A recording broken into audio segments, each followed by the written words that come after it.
ఒకప్పుడు ఇది ఆకుపచ్చదనంతో కళకళలాడిన ప్రకృతి వనం. నేడు ఇదిగో చూడ్డానికి కూడా అసహ్యం వేసే శిథిలకణంగా మారింది. భద్రాద్రి కొత్తగూడెం జిల్లా అశ్వారావుపేట మున్సిపాలిటీలోని ఈ ప్రకృతి వనాన్ని హరితహారంలో భాగంగా గత బీఆర్ఎస్ ప్రభుత్వం ఏర్పాటు చేసింది. గత ఎన్నికల్లో కాంగ్రెస్ పార్టీ అధికారంలోకి వచ్చిన తరువాత దీని తలరాత ఇలా అఘోరించింది. పార్కులో ఎటు చూసినా తాగి పడేసిన మద్యం, బీరు సీసాలు, అకృత్యాలు కూడా చోటు చేసుకుంటున్నాయనడానికి నిదర్శనంగా కండోమ్స్ కూడాను.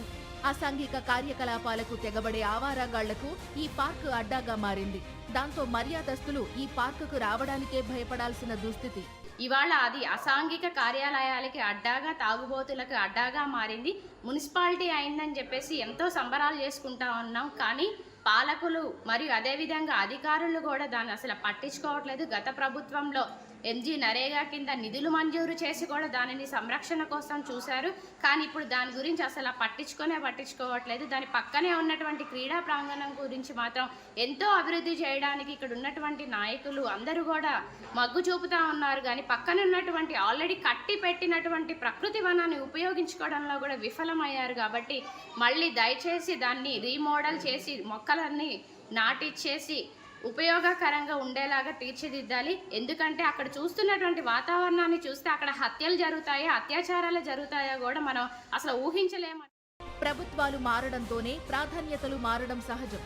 కానీ మరి ఇంత దారుణంగా ప్రకృతికి తూట్లు పొడిచేలా హరితవనాన్ని పాడుపెట్టడం దుర్మార్గం అంటున్నారు స్థానిక బీఆర్ఎస్ నేతలు. కేసీఆర్ సదాశయంతో ఏర్పాటు చేసిన పార్కును రాజకీయ కక్షతో ఇలా ధ్వంసం చేయడం కరెక్ట్ కాదని వారు విమర్శిస్తున్నారు. పల్లె ప్రకృతి వనం చూస్తే చాలా బాధాకరంగా ఉంది. కళ్ళంబడ నీరు కాదు, రక్తం కారుతుంది. ఆయాల తెలంగాణ వ్యాప్తంగా హరితహారం పేరుతో పల్లె ప్రకృతి వనాలు, అలాగే క్రీడా ప్రాంగణాలని బోల్డ్ కార్యక్రమాలు చేసి మనకి వాతావరణ కాలుష్యం తగ్గియాలని ఒక సదుద్దేశంతో ఆ రోజు మనం మా యొక్క ముఖ్యమంత్రి గారు కేసీఆర్ గారు ఆయాల ప్రతి గ్రామంలో కూడా ఒక పల్లె ప్రకృతి వనం స్థాపించడం జరిగింది.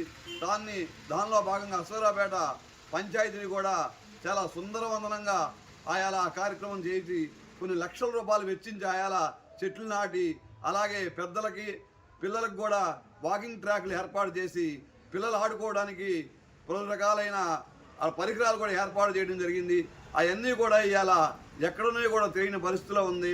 ఇవాళ ఎట్లా ఉందంటే ఆ పల్లె ప్రకృతి వనం చూడటానికి చాలా అసహ్యకరంగా ఉంది.